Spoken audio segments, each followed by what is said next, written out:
Amma ba'd. Alhamdulillah, syukur kepada Allah SWT. Pada malam ni kita dapat sama-sama meneruskan sambungan tadabbur surah Al-Mulk ayat ke-16. Last kita hari itu ayat 15 Jadi kita terus kepada ayat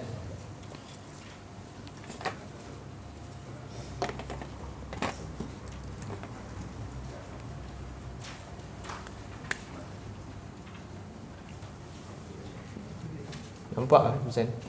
Halus ni. Amintum.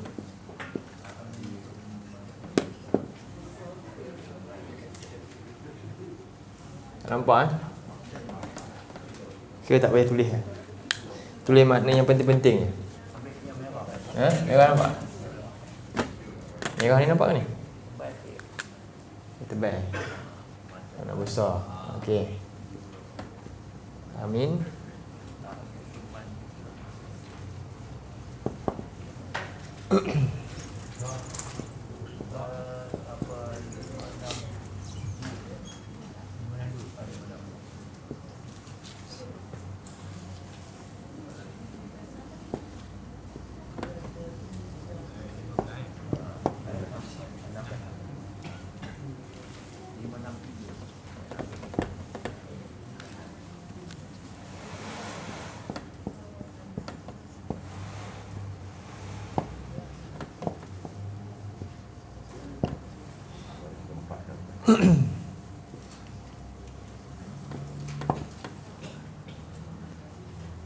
Kita bacakan ayat ni. A'udzubillahi minasyaitonirrajim. Aamintum man fis samaa'i ay yakhsifa bikumul arda fa idza hiya tamur.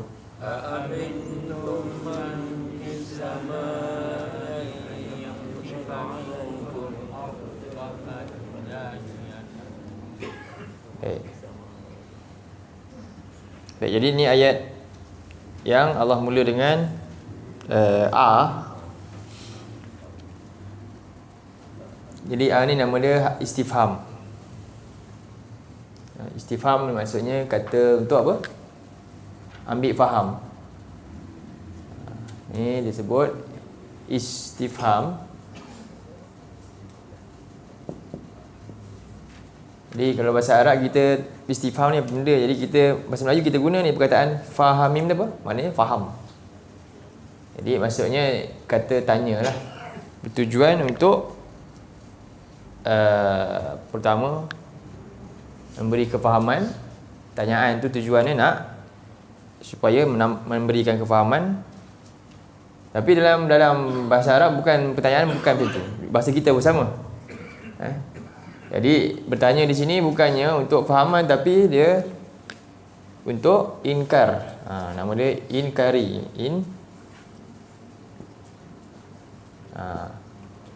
Jadi bukan semua pertanyaan bertujuan nak bagi penjelasan.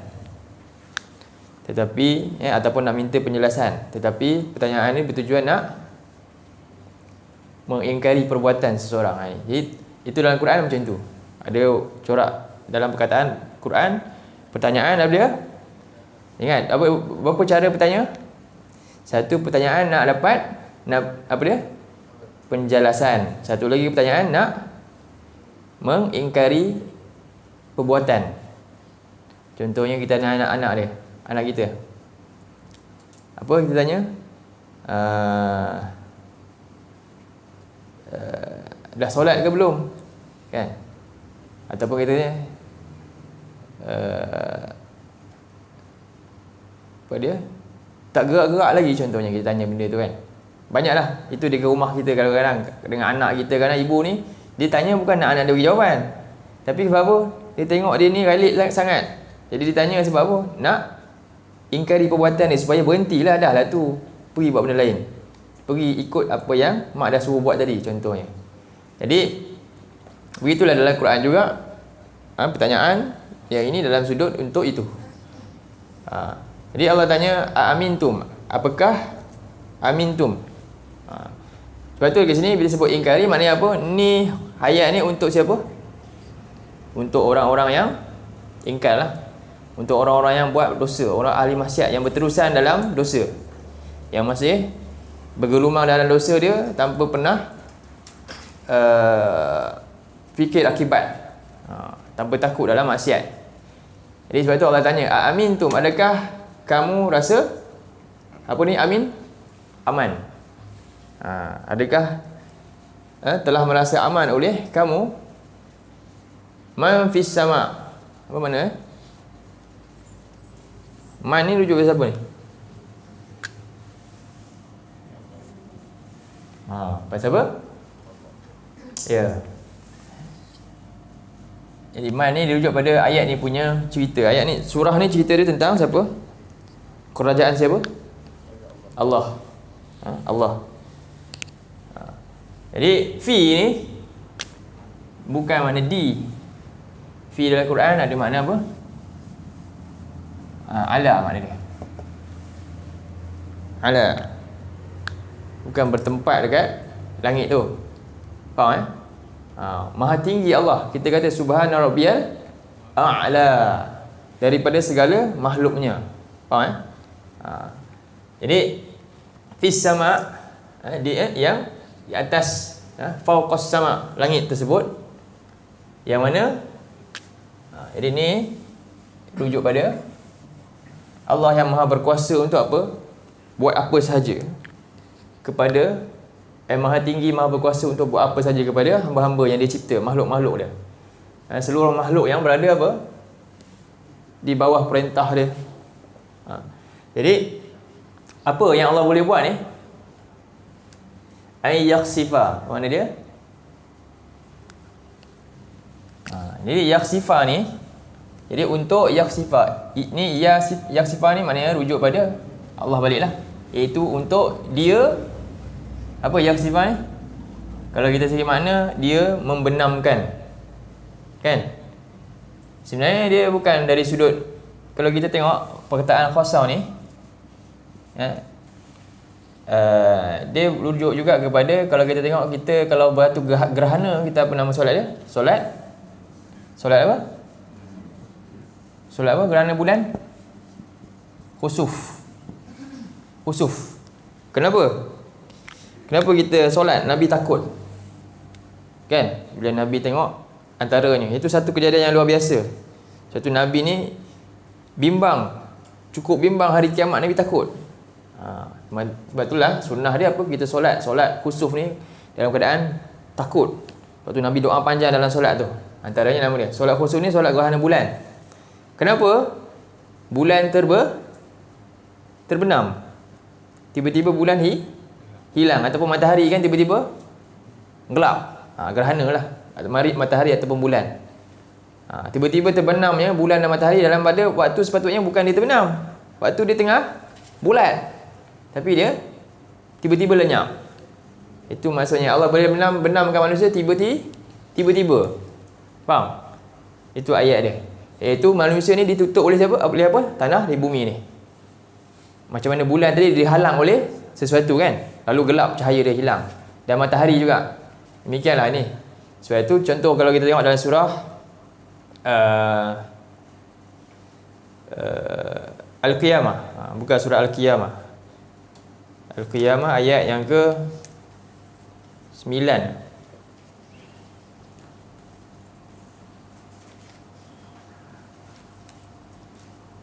Ayat 8. Apa dia? Wa khasafal qamar. Ada tak? Al-Qiyamah surah 75 kan. Tengok dalam nombor 75 surah tu. Pendek tu. La uqsimu bi yaumil qiyamah. Ayat apa? 8. Jadi perkataan apa tu? Khasaf.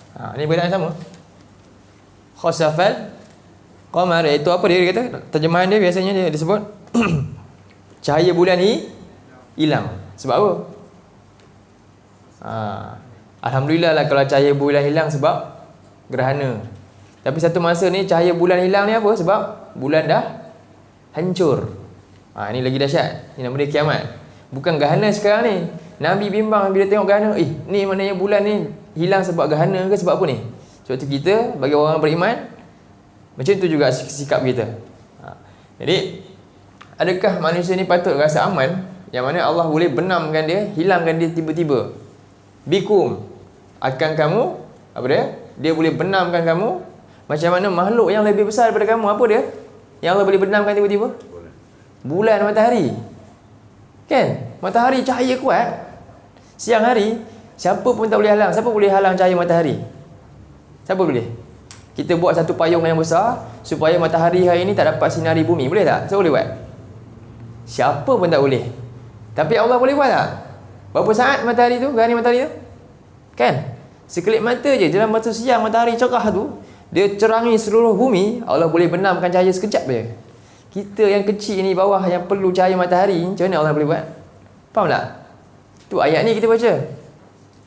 Tak boleh gambarkan tak? Tu kena tadabbur. Sebenarnya kita baca ayat ni, kita faham tak macam tu? Tak nampak kan? Apa patut kita faham? Dahsyatnya Allah boleh buat kamu. Macam mana Allah boleh hilangkan matahari tiba-tiba yang besar tu, yang membantu kita semua. Satu bumi perlukan cahaya dia tu, Allah boleh lenyap sekejap je. Sebab tu Nabi bila gerhana, Nabi buat apa? Ketakutan, Nabi terus masuk, Nabi terus solat. Dan Nabi doa panjang. Kan? Solat gerhana. Ingat, solat gerhana tu dia punya fadilat dia apa? Menimbulkan rasa gerun kepada Allah. Bukan saya buat tu. Tapi kita hari ni gerhana buat apa? Pergi ambil gambar pula. Solat tak buat pun. Suka pula rasa ini satu fenomena alam yang biasa. Bukan fenomena alam. Itu adalah apa dia? Allah yang buat tu. Jangan main-main tu. Itu satu petanda besar yang aku boleh buat benda ni sekejap je. Siapa boleh halang untuk Allah tutup cahaya matahari pada waktu yang sepatutnya tak tutup? Tak ada siapa boleh buat. Allah boleh buat. Macam mana pula kita pula nak halang Allah, nak benamkan kita? Sorry lah, tak ada. Faham? Rasa tak gerun ayat ni? Itu sepatutnya kita fikir. Tadabbur. Jadi macam mana manusia boleh rasa aman dia buat dosa, dia tak pedulikan Allah, tak pedulikan hidup dia mati nanti, dia tak peduli. Dia rasa dia boleh hidup sampai bila-bila ke? Sedangkan Allah boleh benamkan dia dengan bumi. Ni pertama. Part pertama apa dia? Allah boleh benamkan kita dalam bumi tiba-tiba je. Allah kata. Dan faiza hiya tamur. Ni lagi tambahan dia ni. Faiza hiya tamur. Maka lalu iza ni apa? Tiba-tiba. Lalu tiba-tiba. Maksudnya apa berlaku dulu? Kita tenggelam dulu. Kemudian lepas tenggelam, hiya tamur, dia apa? Tamur. Hiya ni rujuk pada bumi. Bumi itu buat apa? Goncang macam mana tu? Kalau goncang ni zalzal, zilzal tu gempa. Tamur betul makna dia apa? Di tafsiran tamur ni tadur.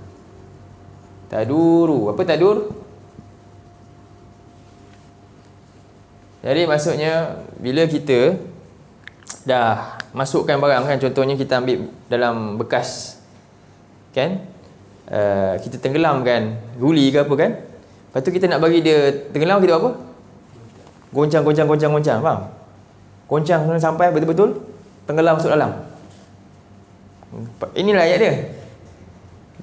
Berlaku tak pernah dah kita tengok. Kalau kita tanya cerita yang berlaku kat mana sebelum ni, kat Indonesia tu, apa mereka kata Palu tu terbenam dengan tanah, kemudian dalam tu buat apa?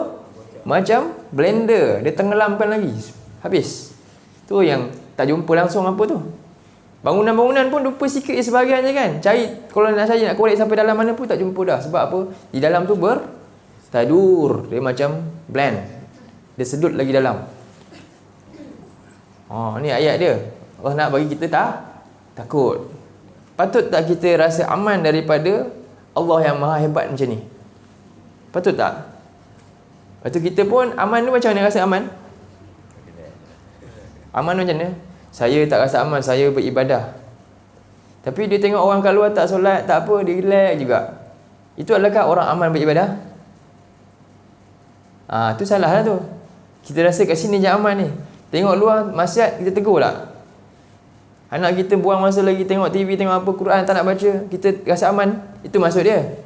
Bukan aman kita untuk diri sendiri peribadi, tak. Sebab apa? Kenapa kita tak boleh rasa aman melihat maksiat keliling kita? Bukan untuk kita je ni, Allah cakap ni, bukan kitanya. Kepada orang yang dia perasan dia selamat. Siapa? Contohnya ahli masjid lah. Betul tak? Kita perasan kita selamat ni. Lepas tu kita keluar bisu je mulut kita. Nampak maksiat tak tegur pun. Itu kita perasan kita selamat. Sedangkan Allah kata tak kita selamat. Kalau datang bala, kita selamat ke ataupun kita sekali kena? Jangan rasa aman. Maka tugas kita semua yang tahu ada ilmu, kita buat apa? Sampaikan. Buka surah 8. Surah 8.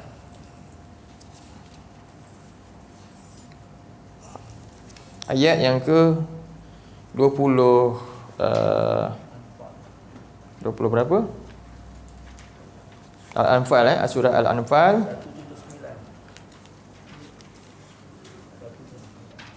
ayat 24 hingga 25 ni. Jadi kita kena baca ayat ni baru kita faham. Maksud amal ni bukannya, faham Jangan perasan juga kita cakap, oh saya bukan ayat ni. Siapa yang tak amar ma'ruf, dia sama, Allah samakan dia dengan golongan yang sama je. Lebih kurang je. Sebab apa? Tugas orang Islam, tugas kita kan beribadah ni kepada Allah, tujuannya untuk kuatkan supaya apa? Antara ibadah juga apa? Kita cegah mungkar kat luar sana pula. Tengok Allah kata, A'udzubillahi minasyaitonirrajim. Kita tengok ayat 24 dulu.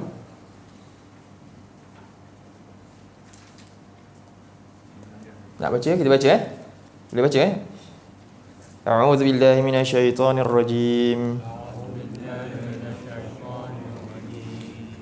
Ya ayyuhalladzina amanu istajibu lillahi walirrasuli idza da'akum lima yuhyikum.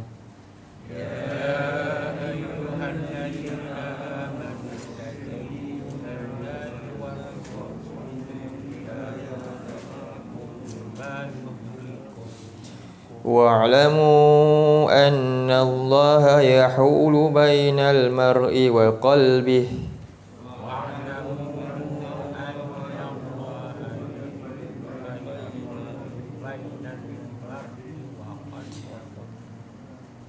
Wa annahu ilaihi tuhsyarun.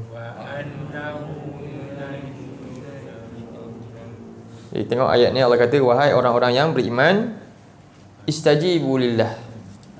Istajibu lillah. Jawablah Allah. Iaitu penuhilah perintah Allah dan Rasul. Jadi kita ni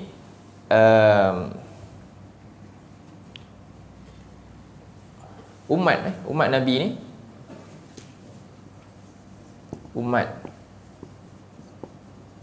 umat Rasulillah lah kita kata, akhir zaman ni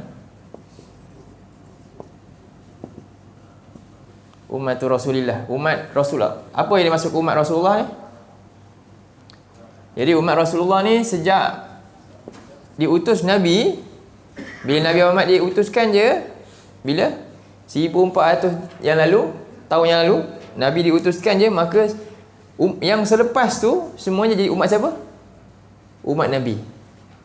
Semua bangsa ke manusia yang selepas Nabi utuskan, mereka semua automatik jadi umat Nabi. Faham Sebab Nabi ni diutus untuk semua manusia. Okey. Tapi ada dua kategori. Satu nama dia umat ad-da'wah. Ad-da'wah. Iaitu ini yang perlu dakwahi. Ni satu. Ni umat yang perlu disampaikan dakwah. Satu lagi umat apa? Istijabah.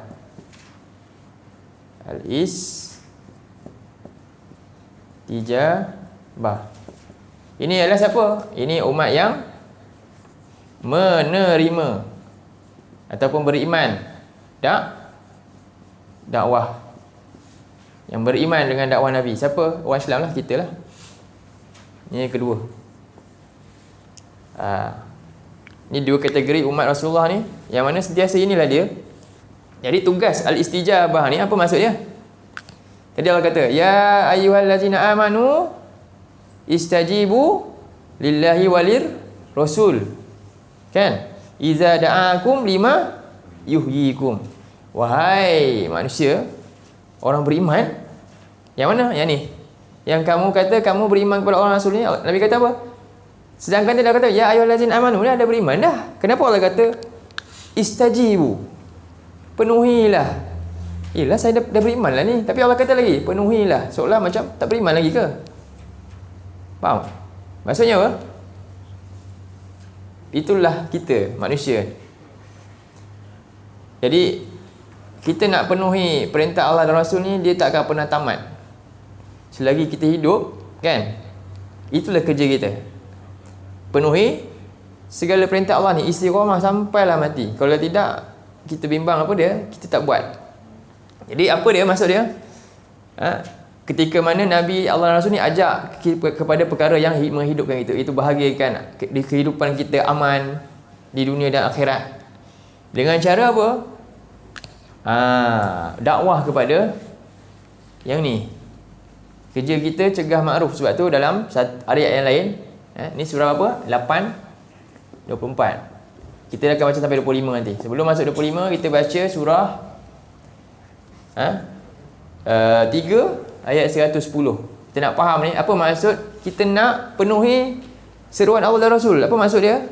Ini dia, surah 3:110. Ini maksud kita penuhi. Kalau kita tak buat ni, maka kita belum penuhi lagi apa yang Allah dan Rasul nak. Faham Kalau kita tak buat ayat ni, kita tak penuhi apa yang Allah dan Rasul nak. Buka surah 3 ayat 110.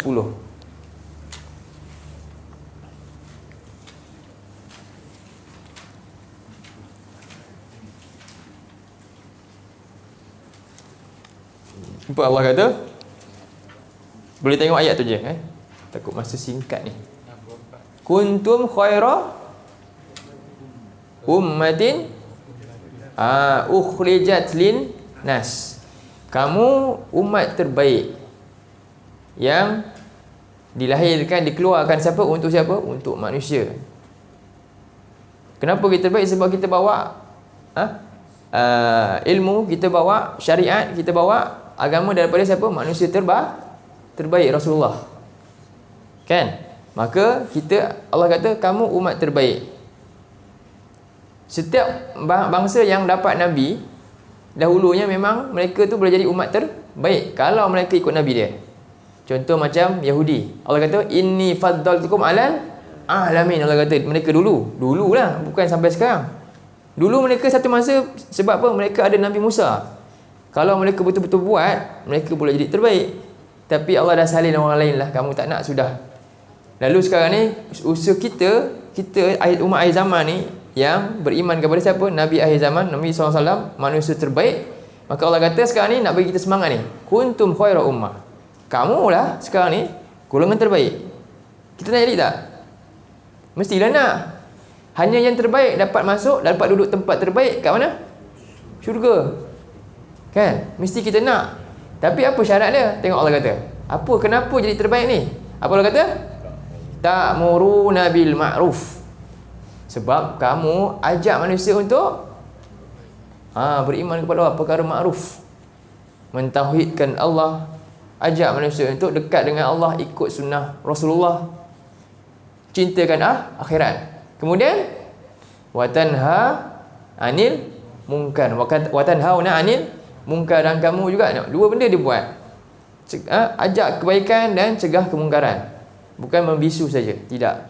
Bukan buat sendiri-sendiri punya hal saja, tak. Kemudian watu'minu nabil la, dan kamu benar-benar buat tu atas dasar beriman kepada Allah, bukan sebab apa? Kita suruh orang buat baik ni, Allah tekan, Allah tutup dengan watu'minu nabillah. Kenapa tu Allah akan tutup dengan tu? Itu nama dia menjaga keikhlasan. Sebab apa? Ramai orang cegah makruf munkar, tapi sebab ada kepentingan. Sebab NGO saya. Bukan? Kan? Sebab macam-macam lah. Tak. Sebab kita beriman, maknanya sebab apa? Sebab kita Muslim. Walaupun ketika itu kita seorang diri je, buat je. Bukan sebab apa-apa. Walaupun buat kadang-kadang apa? Dibenci oleh orang lain. Saya buat je sebab saya beriman. Bukan sebab saya nak pengaruh. Faham tak ayat tu? Itu sebab. Faham Kuntum khaira ummah ukhrijat lin nas. Apa 3 perkara ni? Ta'muruna bil ma'ruf, suruh orang buat kebaikan. Tanhauna 'anil munkar, cegah benci, tak nak depan mata, cakap terus. Wa tu'minuna billah, saya buat sebab beriman kepada Allah. Itu je semata-mata dia buat, bukan sebab kepentingan lain. Tak ada. Kemudian Allah kata walau amana ahlal kitab lakana khairan lahum, kan? Kalaulah semua juga orang-orang yang sebelum ni pernah dapat kitab dulu beriman kepada kamu ni, umat yang terbaik. Siapa? Kalau Yahudi Nasrani dulu, mereka dulu ada Nabi kan, dapat kitab, mereka juga beriman kat kamu, mereka boleh jadi apa dia? Umat terbaik juga macam kamu. Tapi kebanyakan mana? Minhumul mu'minun wa aktsaruhumul fasiqun. Tapi ramai daripada mereka ni, sebahagian je yang beriman, tapi lebih ramai yang fasik, iaitu tak ikut perintah Allah, tak buat hal ni. Jadi bimbanglah kita termasuk juga. Sebab itulah ayat ni memang fokus dia kepada orang ahli maksiat, dan juga kepada siapa lagi satu? Jadi 2 golongan ni ayat ni. Jadi ayat ni tuju dia punya, orang kata khitab, khitab ayat ni, iaitu siapakah Allah nak tujukan ayat ni? Pertama, ahli maksiat. Lagi yang kedua, orang yang mendiamkan maksiat. Sama juga, kena. Cuba buka surah 5. Surah 5. Mendiamkan maksiat bahaya sebenarnya. Cuba buka surah 5 ayat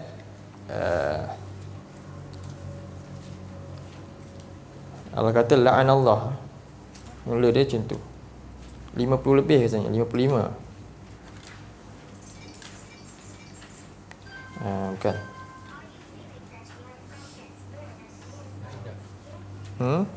Surah Al-Maidah ayat yang ke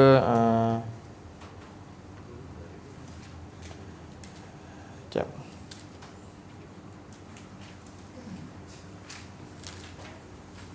Kan? Sekejap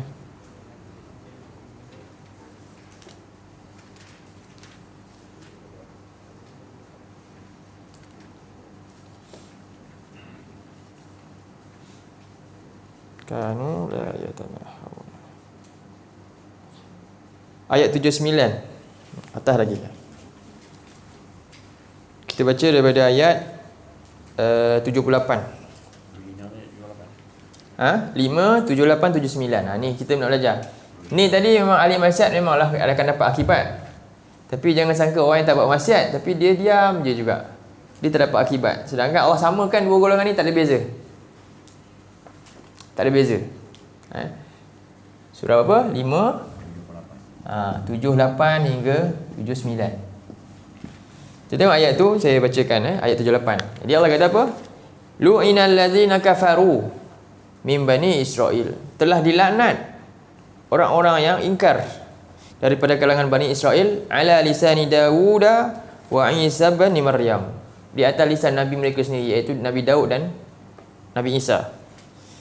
Kenapa? Zalika bima asaw wa kanu ya'tadun. Disebabkan kenapa mereka dilaknat, bahkan Nabi mereka sendiri laknat dia.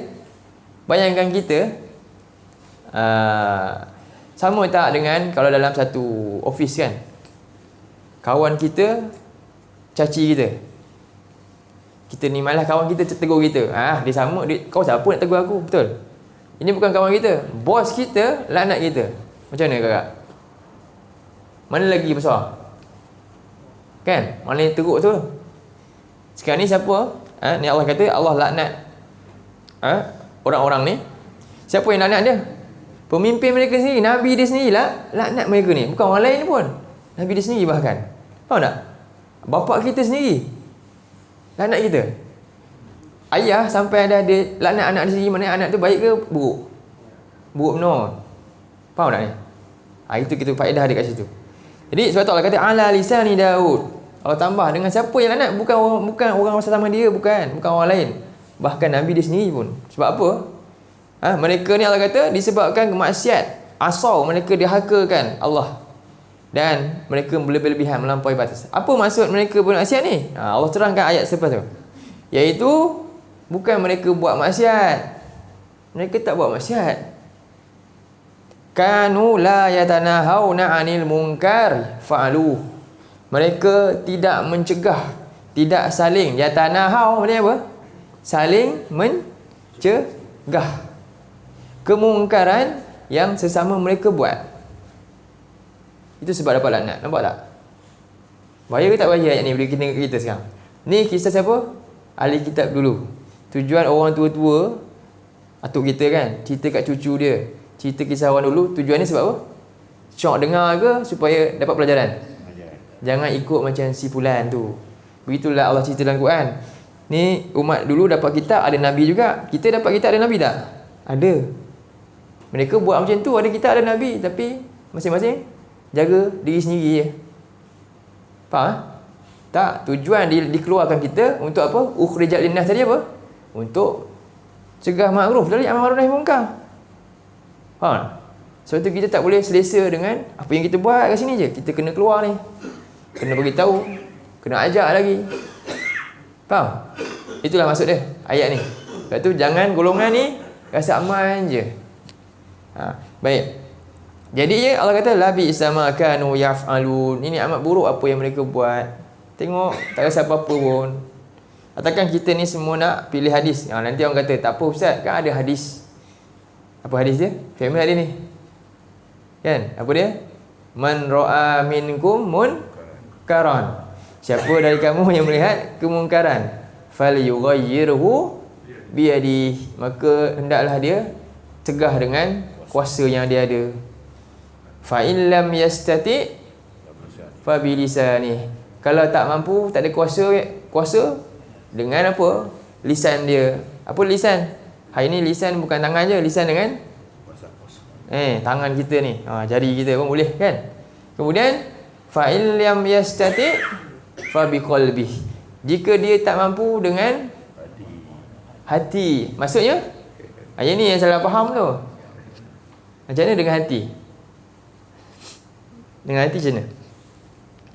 Kalau dia bersekongkol sama-sama buat kan, dan dia tak keluar, hati ni Allah kata fala taq'udu ma'hum, jangan duduk bersama mereka pun, tapi tak pun sama je. Adakah itu silap dengan hati pun tak ke? Faham tak? Dengan hati ni orang perasan, nampak kebencian dia tu, macam Nabi kan. Ini bapa balik rumah anak dia buat ni, dengan hati pun tidak, sama-sama je. Adakah dia cakap je macam tu, tapi sebenarnya apa? Dia nak benarkan apa yang dia nak buat. Dia gunakan je hadis tu, sedangkan tak sama tu. Bahkan kadang-kadang tentang dengan hati pun tak ada. Kalau betul kamu dengan hati, sekurang-kurangnya apa dia? Orang akan stop buat juga. Hati ni kan, zalika ad'aful iman, Nabi kata. Tapi itu walaupun dengan hati tu pun, itu pun iman yang paling lemah sekali. Ad'af, paling lemah dengan hati. Tapi tengok okey je, hati pun tak ada, macam mana? Faham tak? Jadi itulah usaha dia. Jadi ayat ni Allah nak suruh kita bimbang. Sebab itulah akhirnya mari kita pergi balik kepada ayat 25. Ni. Ini yang kita nak pergi bimbang, ni point dia lah. Balik pada ayat 25 tu. Surah 8 ayat 25. Baru kita pergi situ. Kita dah nampak tadi maksud maksiat ni adalah termasuk apa? Bukan buat maksiat, tapi apa? Orang yang mendiamkan maksiat juga termasuk ahli maksiat. Boleh faham? Sama. Baik. Balik pada surah 8 tu. Dan akibat daripada hal ni apa dia? Ayat 25. Allah kata, wattaqu fitnah. Takutlah kamu akan fitnah. Fitnah ni maknanya apa? Musibah ataupun ujian, sesuatu benda yang berat Yang mana la tusibannal ladzi ataupun azab. Itu makna fitnah. Antaranya makna fitnah adalah makna dia azab. Contohnya fitnah kubur, azab kubur tu boleh kena. Sebab tu kita doa, kita Allah selamat kita daripada fitnah kubur ataupun azab kubur. Tak nak kena lah, biar dapat jawab selamat, terlepas daripada bentuk tu. Jadi Allah kata, takutlah kamu azab yang mana la tusibannal ladzina zalamu minkum, yang tidak hanya menimpa kepada orang yang zalim daripada kalangan kamu, khasah secara khusus, tak, semua kena, sama je kena, sebab kamu pun diamkan je. Jadi wa'lamu annallaha syadidul iqab, dan ketahuilah kamu Allah amat keras siksaan. Tengoklah Allah kata dia apa? Allah boleh buat apa? Allah boleh benamkan tiba-tiba, dan Allah boleh lenyapkan kamu masuk dalam rasa terus hilang. Kita ni begitulah. Ada orang dia rasa dia duduk atas bukit tak kena banjir, kena juga kan. Macam itulah. Hari ni kehidupan kan macam tu. Selama berpuluh tahun saya duduk tempat ni, tak pernah pun saya aman je kan. Tengok-tengok rupanya dah tak boleh duduk dah tempat tu. Berapa banyak orang yang macam tu sekarang dalam kehidupan dunia ni. Betul tak? Pernah tak kita perasan? Kita je belum giliran lagi, mungkin kita tak tahu. Wallahu ta'ala a'lam. Jadi macam mana pun, kalaulah kita sampai sudah pun macam tu, kita akan mati juga. Kan? Ada orang dalam bahaya semuanya, dia tak kena pun apa musibah yang orang kena, tapi tiba-tiba dia mati je. Kan? Serupa je. Jadi itulah sunnatullah, macam itulah kehidupan kita. Maka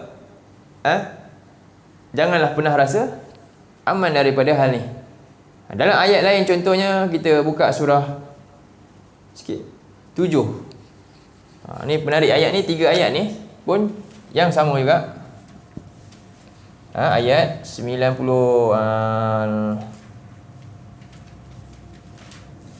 7, 98, 99.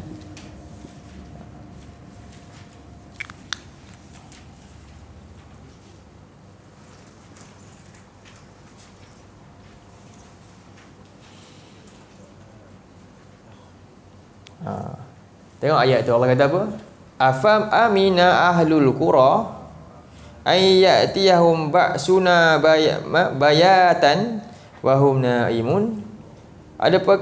Patutkah, adakah penduduk negeri itu dia merasa aman dari kedatangan kepada mereka siksaan kami ketika waktu bayatan, maksudnya apa? Malam hari. Wahum naimun, dalam keadaan mereka tengah tidur. Kan? Patut tak kita rasa aman? Sedangkan bila-bila masa je boleh datang. Ataupun ayat 98, au amina ahlul qura, ataupun mereka ni penduduk negeri tu rasa aman, ayyatiyahum ba'suna duhan, azab datang ketika mereka tengah jaga, waktu pagi-pagi awal lagi, waktu duha lagi datang. Wahum yal'abun, mereka tengah main-main, tengah beraktiviti pun boleh datang. Adakah patut kita rasa aman je dengan maksiat yang kita buat, ataupun mendiamkan apa yang berlaku depan mata kita tanpa rasa bimbang pun? Kan? Tanpa rasa bimbang pun. Lepas tu ini Allah nak buat ni, inilah demikian Allah kata zalika yukhawifullahu bihi ibadi. Allah nak supaya kita rasa takut, beringat. Sebab ramai manusia ni tengah lupa ni, Allah sentap sikit, Allah rentap sikit dengan ayat macam ni. Ayat ni Allah nak rentap jiwa kita supaya apa? Beringatlah sikit. Itu maksud dia. Jadi kemudian ayat 99, awalam yahdi lillazina yarisuna. Ayat apa? Afa aminu makrallah, adakah mereka merasa aman daripada rencana Allah? Fala ya'man makrallahi illal qaumul khasirin, tidak ada yang aman daripada rencana Allah melainkan kaum itu adalah orang-orang yang rugi. Siapa yang rasa dosa yang dia buat tu alah tak ada apa-apa, sekali je, siapa yang pernah rasa macam tu, dia termasuk kaum yang rugi. Jangan kita pernah rasa macam tu. Jangan rasa kecil je dosa saya ni, alah orang lain tu buat lagi lah, saya faham? Ataupun jangan rasa kecil dengan apa yang kita nampak depan mata kita. Kita mendiamkan sesuatu, kita rasa alah tak ada apa-apalah, ini hal dia, ni hal saya, biarlah dia. Jangan rasa kecil tu. Silap itu rupanya apa dia? Merugikan kita. Faham tak? Kita nampak tak apalah, Biarlah dia buat suka hati dia lah, tu dia punya hal. Kadang-kadang kita tentang ke benda tu, kita tak tegur dia, rupanya itu kerugian buat kita. Kan? Sebab apa? Kita rasa macam tegur lagi rugi, nanti dia tak suka aku. Tak. Silat-silat itulah keuntungan kita ke akhirat nanti. Rugi dunia sekejap je, apa dia? Nanti kita akan dapat reaksi yang mungkin kita tak suka kan? Tapi itu sifat dia sekejap je. Tapi kamu diam tu, itu nanti bawa kamu kematian nanti. Lagi dahsyat. Kita nak yang mana? Kita nak yang mana? Itulah dia bagi orang yang bijaksana, apa dia? Sautlah apa dia? Istajibu lillahi walir rasul. Ikutlah Allah ni, Nabi Allah Rasul. Tujuan kita Islam sebab kita umat terbaik. Untuk orang lain untuk apa? Ta'muruna bil ma'ruf wa tanhauna 'anil munkar. Itulah ingat kerja kita. Jadi ayat ni menegur kita hal itulah, supaya jangan kita merasa aman daripada segala maksiat kepada Allah yang ada di keliling kita, daripada diri kita sendiri dan juga apa yang ada di sekitar kita. Kita kena rasa bimbang dan kita akan menyebabkan kita apa? Kuat nak memperbetulkan. Allah suka orang yang islah. Itulah orang yang muhsin, yang paling Allah suka. Cuba buka surah 7 ayat 170. Tutup dengan ayat ni. 170.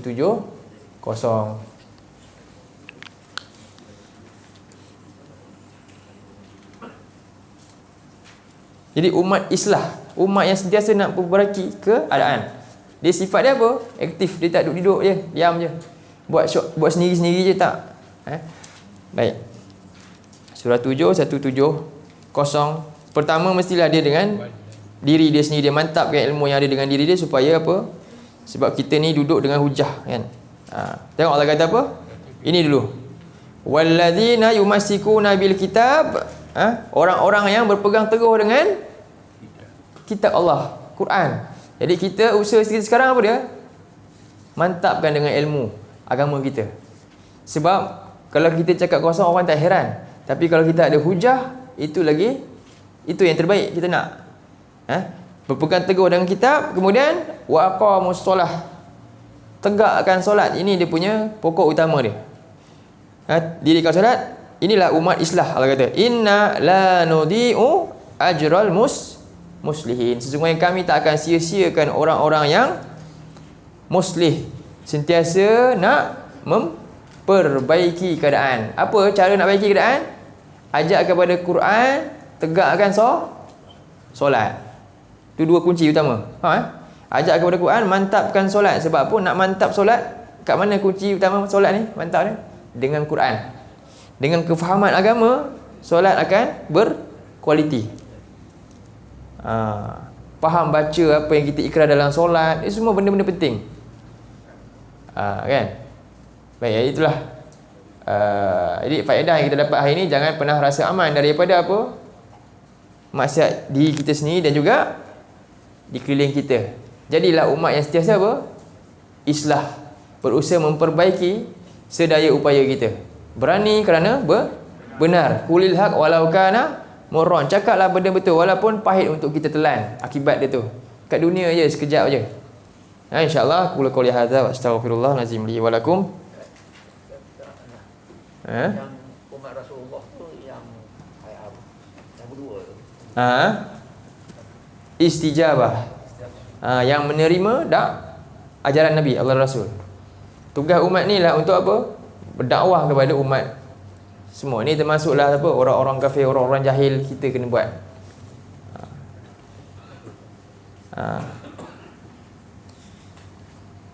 Okey, jadi tutup dengan tasbih kifarah. Subhanakallahumma wa bihamdika asyhadu an la ilaha illa anta astaghfiruka wa atubu ilaik.